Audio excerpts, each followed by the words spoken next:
Good day po, Kuya Oka. Ako po ay isa sa mga tagapakinig ng Tokat Oka True Horror Stories. Gusto ko po sana magbahagi ng story ng kababalaghan sa channel mo. Sana po ay mapili at maitampok ang kwentong ito kung Papa Lauren. Bago po ang lahat ay magpapakilala po muna ako.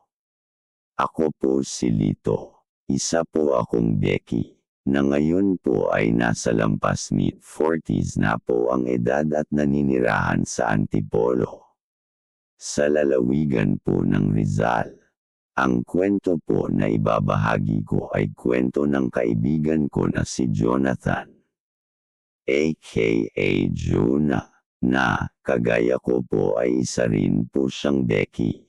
Nagkasama po kami sa trabaho taong 2008 sa isang factory sa Cubao. Doon din po naganap yung nakakatakot na karanasan ng aking kaibigan na si Jonah. Kwento ko lang po, Kuya Oka, ako po ay mayroon ng 3 taon na sa trabaho. Samantalang si Jonah po ay 3 months pa lang sa trabaho nung mga panahon na yun. Madalas po kami ma-assign sa stickering area at bihira lab sa production, lalo na po si Jonah na 3 months pa lang po sa trabaho. Pero nagbago po ang lahat nang may mga na-endo sa production. Doon po ay kailangan ilagay si Jonah sa pinakapakang area. Nung 1 hanggang 3 araw ay ayos naman po ang lahat.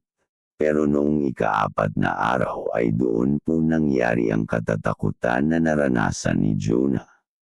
Kwento po ng iba naming katrabaho noong panahon na yun ay balisa po at aligaga si Jonah sa loob ng production.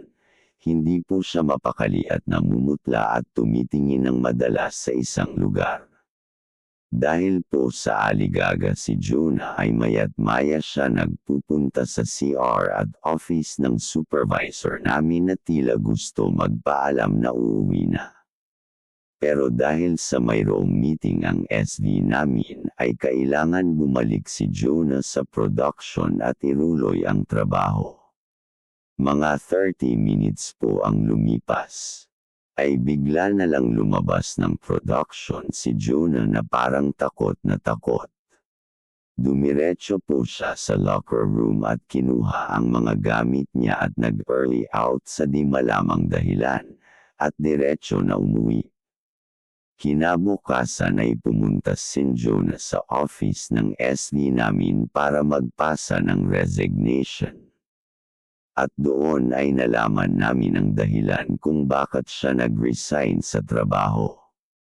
Kwento ni Jonah ay may nakita siyang matanda at bata sa loob ng packing area.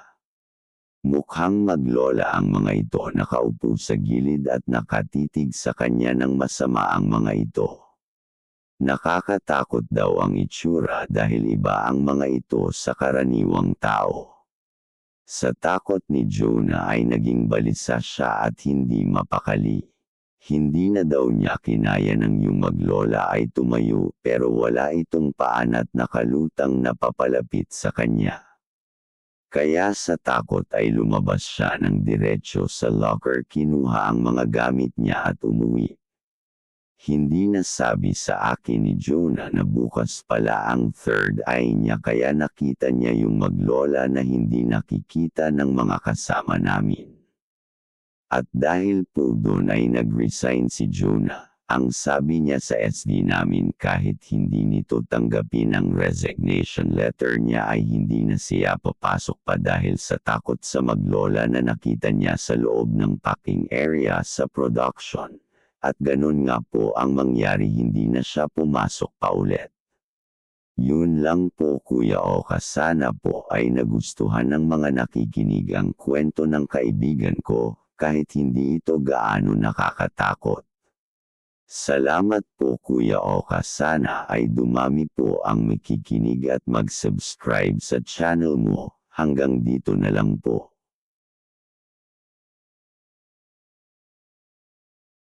Good day po, Kuya Oka. Ako nga po pala si Carino, short for Carrie. Ako po ay bago lang na tagapakinig sa horror channel mo. Nakita ko po ang mga upload mo at pinanood, at para sa akin ay okay naman po siya. Kaya naisipan ko po na ipadala ang horror story ng lola ko. Itago nyo na lang po siya sa pangalang Maria. Si Lola Maria po ay mag-isang naninirahan sa bahay at nakabukod sa mga anak niya na may kanya-kanya ng mga pamilya. Ang lola ko po ay mabait, medyo istrikto pero hindi siya katulad ng ibang lola na nananakot. Disiplinado po siya sa parang mahinahon. Kumbaga eksakto lang, madagdag ko lang po Kuya Oka. Ako po ay laki sa lola ko at doon ako madalas matulog dahil sa malapit lang naman ang bahay namin sa kanila kaya madalas ko siya puntahan at samahan sa bahay niya. Ako din po ang paborito niya na apo. Bueno, nagsimula po ang kwento ng lola ko noong mga panahon na madalas ako sa bahay niya. Marami po ako napapansin sa lola ko. Una po yung mga pagkain na hinahain niya kapag doon ako kumakain ay magkaiba ang timpla. Yung sakin may alat pero yung kay lola matabang. Paano ko po nasabi? Ganito po kasi yun. Maraming beses ko po natikman yung nasa plato ng lola ko sa tuwing natatakam ako kapag nakahain na sa mesa ang pagkain. Palagi ko nalalasahan ang tabang pero kapag yung nasa plato ko na nakahain ang kakainin ko okay naman at may alat ang timpla ng ulam. Isa pa po sa napapansin ko kay lola kapag bilog po ang buwan nagkukulong po siya sa kanya kwarto at sinasabihan niya po ako na wag siya aabalahin dahil gusto niya magpahinga. Dahil sa bata pa ako ng mga panahon na iyon mga 1995. Mga 14 na taon pa lang ako kaya kung ano ang sabihin ni lola sumusunod ko. Isa pa sa mga napapansin ko kay lola yung madalas niya na pagkukuwento sa akin ng mga nakakatakot na karanasan niya noong kabataan niya. Wala akong ibang ginagawa kundi makinig at matakot sa mga kwento ng lola ko. May mga naririnig din ako na usapan sa mga kalapit na barangay na may lahi daw po na aswang ang lola ko, pero kibot balikat lang ako at hindi naniniwala sa mga sabi-sabi. Taon ang lumipas at mas tumanda at naging masasakitin ang Lola Maria ko.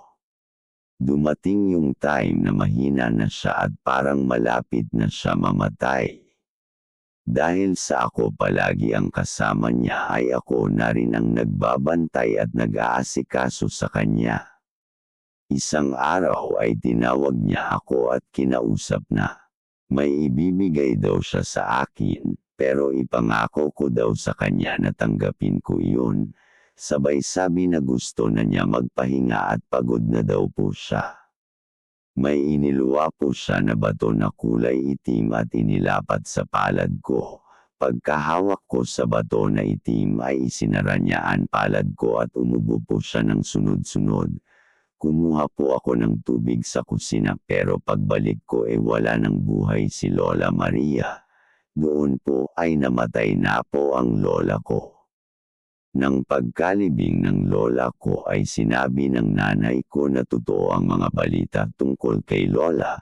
May lahi nga ito na aswang, pero hindi kumakain ng tao o ng hilaw na karne. Aswang siya pero modern version na, dahil siguro sa maraming silim lahi ay nagbago din ang kalagayan niya. Hindi katulad sa mga ninuno niya na kumakain ng karne.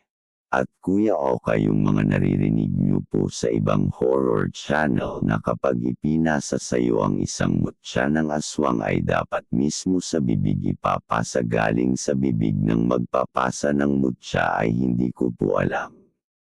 Kasi iba po ang naranasan ko kay Lola, ibinigay niya yung mutya sa akin.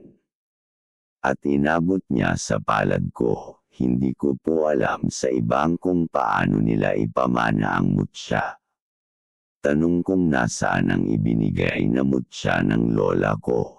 Kuya Oka, sabi ni nanay sa akin ay ako ang magdedesisyon kung kakainin ko o itatago o ililibing sa lupa. Ako ang magdedesisyon. Kaya ang ginawa ko ay iniibing ko sa lupa. Doon sa dulo ng gubat. Naghukay ako ng malalim na hukay. Mga 4 feet po ang lalim at iniibing ko po iyon. Ayoko po maging aswang kaya inilibing ko po yun sa lupa. Kuya Oka, ngayon po ay may edad na ako, pero palagi ko iniisip kung nilunok ko yung mutya ay ano kaya ang nangyari sa akin. Tanong na mananatiling tanong na lang dahil hindi ko ginusto na isubo ang mutya na ipinamana ng lola ko. Kuya Oka, hanggang dito na lang po ang kwento ko. Salamat po kung sakaling may tatampok mo po sa channel mo ang story ng lola ko. Salamat po Kuya Oka. Sana ay dumami pa ang kwento na maitampok mo sa channel mo. Mga katokad, sa mga gusto mo magpadala ng kanilang horror stories ay pwede po kayo mag-send sa zeulastic@gmail.com upang maitampok sa Tokat Oka ang inyong horror stories. Salamat po sa pakikinig.